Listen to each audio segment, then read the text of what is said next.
Buenos días. 8 de la mañana son las imágenes de la guerra, que este fin de semana lo único que han hecho ha sido profundizar en la preocupación de los inversores, profundizar en la preocupación del mercado, profundizar en la preocupación de la geopolítica internacional. Se ha vuelto a levantar, o se está volviendo a levantar, el telón de acero. Ahora mismo el mundo vive en una vuelta a 1989, en el olvido de todo lo que habíamos conseguido dejar atrás, en la vuelta a lo que tanto habían estado intentando dejar atrás nuestros abuelos y en parte nuestros padres. 8 de la mañana, el mundo vive hoy una ebullición total. Parecen claras varias cosas. En primer lugar, que los futuros, lo están viendo desde las 7 de la mañana con Eva Villanueva, están sufriendo porque las bolsas hoy van a tener un lunes negro. En el entorno del 3% pueden hoy los mercados abrir después de ver esas sanciones a Rusia. El fin de semana ha sido de ebullición, sobre todo de mensajes, desde Europa a Rusia, desde Estados Unidos a Rusia, y la vuelta de Donald Trump, que dice que se presentará a esas elecciones en 2024, además de llamar tontos por el camino a los dirigentes occidentales. También le dijo algo parecido en un tono más relajado Tayyip Erdogan, el turco, diciendo a Occidente que si esa era la manera de contener a Rusia, iban bien, y era viernes. Luego llegó también en la ONU el representante de Kenia, que le dijo a Occidente que esos son los problemas de un imperialismo sin tener demasiada cortapisa. Pero lo que se ha vivido sobre todo es ese empuje de Rusia. Ya lo comentábamos aquí el viernes. No están peleando con cualquiera. Rusia es ahora mismo una de las potencias, bueno, ahora mismo, y en el último siglo pasado, en el 20, una de las potencias que tiene gran parte de las materias primas. Y el botón nuclear. Y el botón nuclear, ayer, Putin le destapó ya la parte de cobertura, ¿saben? Cuando ven la película dicen, tiramos para arriba y ya se te queda aquí el botón solo para darle. Igual simplemente es una bravuconada, pero en Finlandia y en Suecia no les está molando un pelo, porque ya les ha señalado también a ellos. Una guerra que parecía relámpago, todo parecía indicar el viernes que se iba a terminar rápido, que la entrada en Kiev, estaban a 30 kilómetros a estas horas, 8 de la mañana, era prácticamente inmediata. Ahora mismo Kiev, Ucrania, Zelensky se están defendiendo y mucho contra Rusia. Y Rusia tampoco se le ve muy preocupada porque la guerra dure más de lo que estaba previsto. Ahora mismo solo hay 3 cosas claras. La notable caída de los futuros en la bolsa, la notable subida del precio del petróleo, que beneficia a Rusia, pero también a Estados Unidos. Al único que perjudica de verdad es a la Unión Europea, es a Europa. Y por otro lado, la búsqueda de valores refugios en deuda soberana, ojo, porque ahora mismo esa mirada al oro, esa mirada al Bitcoin, que hemos visto también en los últimos tiempos, se está marchando ahora a la deuda soberana, pero también al dólar estadounidense, que hoy se está reforzando y mucho. ¿Por qué? Porque Estados Unidos no está en esto. Están solos los europeos, que es lo que todavía von der Leyen no se ha dado cuenta, ¿o sí? Porque ayer subió la presión fiscal, la presión sobre Rusia, no fiscal, la presión sobre todo en ese ámbito bancario. El SWIFT va a ser el siguiente punto para atacar a Rusia. 42 millones de transacciones en el mundo. Minuto a minuto. Es el sistema claro para ponerlo en marcha, pero Rusia ha estado desde los últimos años desarrollando su propio sistema SWIFT. No tiene muy complicado meter rápido, por ejemplo, a China en ese sistema SWIFT. No tiene muy complicado, más bien, lo tiene a golpe de llamada meter a Irán dentro de ese nuevo sistema. El mundo se está dividiendo en 2. El lado soviético, años después de la caída del muro de Berlín, vuelve a levantarse, o al menos lo está intentando. Era el temor de gran parte de Occidente desde 1989, desde la llegada de Gorbachov. Los grandes miedos de las generaciones pasadas que vivieron en el mundo de guerra ahora mismo están encima de la mesa. Han pasado gran parte de lo que nuestros abuelos nos ponían encima de la mesa y parecían los cuentos de la abuela. Una pandemia, parece que superada, pero no terminada, y el mundo en guerra. 8:05 de la mañana, petróleo disparado, bolsas desplomándose y sobre todo mirando el refugio el dinero, los negocios, porque hay mucho miedo y esa volatilidad, fíjense en los futuros, caída del 2,66, aquí en España, eso significa en torno de los 18.000 millones de euros en una sola jornada, si eso se cierra así. Nos estamos empezando a olvidar de lo que se pierde en días de caídas de este estilo. Y DAX, Eurostoxx, en ese entorno del 3%. También futuros norteamericanos. 8:05 de la mañana. El día viene con varias claves importantes para señalar. Primero, esta primera sobre la vuelta del telón de acero, que parece claro que empieza a ponerse encima de la mesa. Otra cosa es que Putin sea capaz de volver a contraponer al mundo occidental, al capitalismo, un modelo distinto, que no tiene por qué ser solo un mundo comunista. Sobre todo porque Rusia ahora mismo, en términos estrictos y en términos racionales, no es comunista. Pero lo que sí es verdad es que esa post-Rusia soviética, esa post-Unión Soviética, ahora mismo empieza a generar un telón de acero que divide al mundo.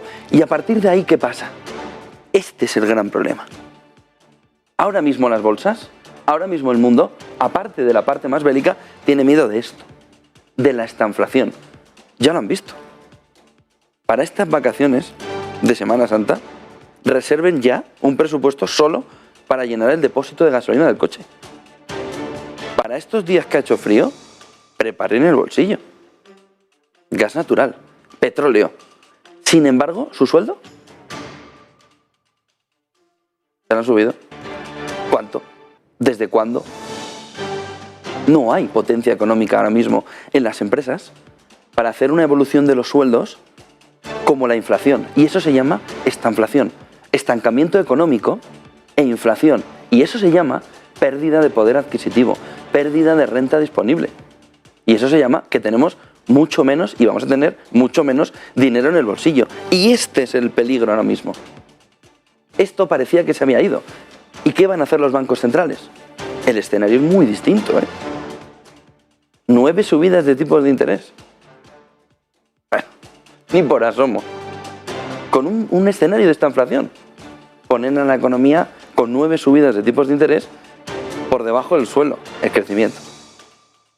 Pararán a la inflación, pero se cargarán la economía de por medio. Los bancos centrales tienen ahora un problema con esto. Seguida vemos un par de gráficos de cómo se está mirando esa situación. Estados Unidos y Europa ya le han puesto el foco a este sistema SWIFT para Rusia. El sistema permite esos 42 millones de transacciones diarias. Se han tirado con bala, en el sentido metafórico, Europa a la hora de elevar las presiones. La parte mediática y la parte de Bielorrusia, de las 3 medidas que tomó ayer von der Leyen a las 6 de la tarde, esta es la más importante, pero va dirigida sobre todo a los grandes oligarcas rusos. El mismo Abramovich en el Chelsea ha decidido dar un paso al lado. Ha vendido el club. Ni tan siquiera se lo han expropiado, como el otro día decía un ministro de Boris Johnson. Vamos a quitarle la casa de 140 millones de euros. Bueno, pero se piensa que el problema es ese. Quitarle a Abramovich la casa. Fíjense lo que ha tardado Abramovich en dar un paso al lado y dejar el Chelsea a una fundación. Pero si le da lo mismo. Vamos a quitar el sistema SWIFT. Vale. ¿Y cómo pagas el gas y el petróleo ruso? No, que ya no voy a comprar gas y petróleo ruso. ¿Y a quién se lo vas a comprar? Chavalote. A Estados Unidos, que te lo vende un 40% más caro. Me da igual, pero... americano. Te estás metiendo en un jardín importante. Porque ese sistema SWIFT, cuando tú se lo quitas a Rusia, no solo le estás tocando las narices a Rusia. Tú estás creando 2 bloques. Los que tengan este sistema, ¿se acuerdan? El Comintern, la OTAN. Estás creando 2 sistemas. Ellos y nosotros. ¿Y tú cómo vives con ellos? Es decir, hay medio mundo que vive diferente. Y son las consecuencias también, von der Leyen, de que en los últimos años que vengan americanos a salvarnos. Y sobre todo, que es que llevas una semana y media que para hacer el sistema SWIFT lo podíamos haber hecho hace una semana y media, cuando empezaste a presionar. Alemania, estos sí que son listos, y son socialistas, con liberales, aquel famoso gobierno semáforo. Ya anunció ayer que aumenta el presupuesto de defensa un 2%. Para empezar. Es decir, estos se me están acercando por la frontera y no vienen con ganas de saludarme y de venir a tomar un café. 2%, presupuesto de defensa. Los alemanes. Rusia. Bueno, hay que ver la profundidad de ese botón nuclear. Pero es que Rusia tiene la mitad de todas las armas nucleares que hay en el mundo. Tiene 6.200 armas nucleares. Ayer, ahora lo vamos a ver, es que lo dijo muy claro Putin. Pongan ustedes todos los mecanismos para repeler y para defendernos en activo. Y el ministro de Defensa le dijo, por supuesto. Entonces, ¿para qué hacían pruebas con las armas nucleares? Ellos, los coreanos del norte, para situaciones como esta. Pero ¿qué pasa? Que en Occidente se está convirtiendo en un parque de atracciones. Pero los demás no. Nos están mirando diciendo, madre mía, la que tenéis encima en las últimas décadas. Aquí en España, si hay que buscar un Abramovich, aquí en España tenemos a Michael Friedman, que es el dueño de Día. Está en el foco de los embargos de Rusia, igual que está en Abramovich y otros oligarcas rusos. Ayer mandó una carta a todos los trabajadores, ayer en domingo, diciéndole que, por supuesto, detestaba la guerra en Ucrania, que condenaba todo lo que estaba sucediendo en Ucrania y todo lo que pudiera venir. La realidad es que está en el punto de mira, aquí en España.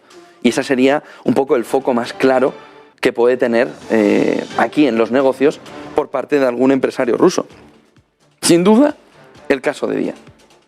Vamos a ver reacciones que vimos ayer y enseguida vemos el tema de la estanflación, que quizás es el más importante en esta mañana y el que está causando más miedo junto con el tema SWIFT y sobre todo con esa escalada bélica hacia lo nuclear. Vamos por un lado a escuchar lo que decía ayer, él iniciaba todo, Vladimir Putin, sobre ese botón nuclear. Vamos a escucharle. Западные страны предпринимают не только недружественные действия в отношении нашей страны в экономической сфере, я имею в виду нелегитимные санкции, о которых все хорошо знают, но высшие должностные лица ведущих стран НАТО допускают и агрессивные высказывания в адрес нашей страны. Поэтому приказываю министру обороны и начальнику генерального штаба перевести силы сдерживания российской армии в особый режим несения боевого дежурства. Esas eran las primeras palabras que ayer, en la jornada, elevaban la tensión, pero completamente. Vladimir Putin, que ya han visto que estaba completamente calmado, y quizá no le vayan a ver en otra situación en los próximos meses, con una paz tremenda, lo de paz entre comillas, diciendo que el botón nuclear estaba ahí. Y además, esa última parte que han visto, le decían directamente al ministro, pónganlo ustedes a que esté preparado para que yo le diga. Y es que todavía no somos conscientes en Europa que Putin tiene ahora mismo arma nuclear suficiente como para poner esto patas arriba. Los mercados parece que lo saben. Y la revista Time, hoy, 28 de febrero, esta es la portada. No hace falta decir mucho más, ¿no? La vuelta a ese telón de acero, el retorno de la historia. Cómo Putin está poniendo encima de la mesa las peores pesadillas de Europa. Y a todo esto, 6 de la tarde, von der Leyen, Borrell, von der Leyen, en esa rueda de prensa que vivimos ayer, 6 menos cuarto de la tarde, von der Leyen dio 3 claves de sanciones. El sistema SWIFT, sistema bancario, vamos a ver hoy el sistema bancario cómo amanece. Tenemos por otro lado que no se pueda escuchar esa propaganda mediática de Russia Today y también de la agencia de noticias rusa Sputnik. Y en tercer lugar, Bielorrusia, Lukashenko, al que también se le empiezan a imponer sanciones. País diferente a Rusia, pero como si no lo fuera, porque es del ámbito ruso. Es decir, el sueño de Putin, Bielorrusia, es convertir a Ucrania en eso. Si lo que quiere es un Lukashenko. Y han estado metiendo allí funcionarios prorrusos durante todos estos años. Escuchen a von der Leyen. At the same time, we're strengthening once more our sanctions against the Kremlin and its collaborator, Lukashenko's regime. First, we are shutting down the EU airspace for Russians. we're proposing a prohibition on all Russian-owned, Russian-registered and Russian-controlled aircraft. These aircraft will no more be able to land in, take off, or overfly the territory of the European Union. This will apply to any plane, owned, chartered, or otherwise controlled by a Russian legal or natural person. So let me be very clear.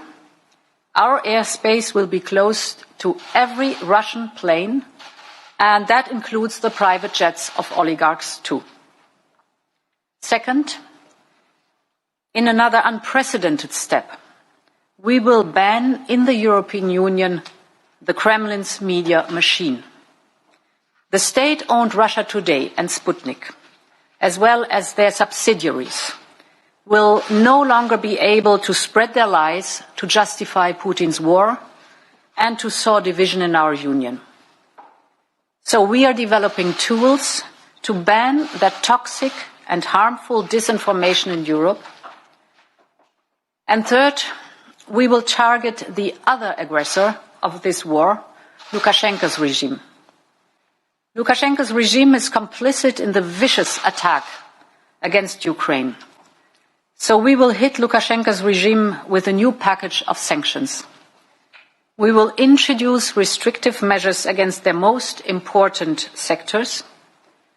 This will stop their exports of products from mineral fuels to tobacco, wood and timber, cement, iron and steel.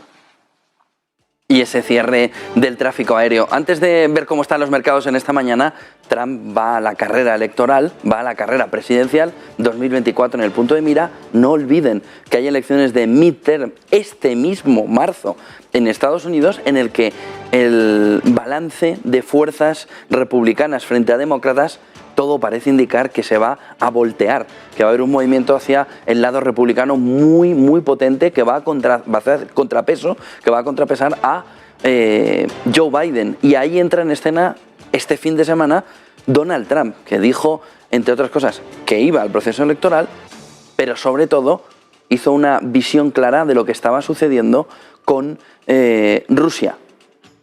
Luego veremos también un pequeño corte en el que en la última reunión de las últimas que tuvo Donald Trump con Stoltenberg de la OTAN, le dijo muy claro que no le molaba un pelo lo que estaba haciendo Alemania, que era comprar el gas ruso, pero a la vez pedir dinero al contribuyente americano para defenderse de Rusia. 2018. Fíjense cómo califica Donald Trump a lo que está sucediendo en Occidente con sus líderes, en concreto su presidente, Joe Biden. Escúchenle. The problem is not that Putin is smart, which of course he's smart, but the real problem is that our leaders are dumb. Dumb. So dumb.